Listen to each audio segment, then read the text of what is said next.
Manong, bayad po. Ate, paabot nga. Lah, taray ng putik. Hoy ate, bayad, paabot. Wala ka bang kamay? May kamay ka naman, di ba? Ikaw na, kaya-kaya mo na yan. Storbo. Lah, ang bobo ng... Hoy ate, dati ka bang adik? Lutang lang ha? Eh di sana kung ayaw mo mag-abot ng bayad, dapat di ka dyan pumisto. Tabi! Hala, nalimutan ko yung ID ko.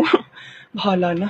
O, pasok. O, teka lang, Neng. Nasa na ID mo? Ay, Manong, nasa bag ko po. Hindi ko lang po sinuot. Patingin ako, ilabas mo. Manong, hindi po pwede. Teka, bakit naman? Introverted po kasi yung ID ko. Nahihiya po sa'yo. O, Neng, wag mo kong pinagluloko ha. Wala kang ID ano?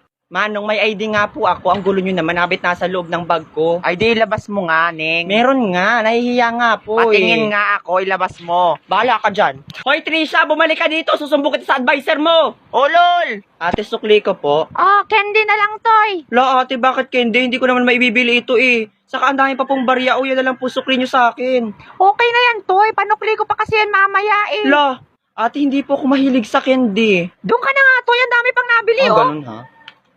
Hello, daddy. Opo. Yung pong tindera dito sa kantin, sinuklian po ako ng candy. Tambangan nyo nga mamaya sa may labasan. Oo. Sniperin nyo agad. Huy, Monica, you're very fragment for today. Ano?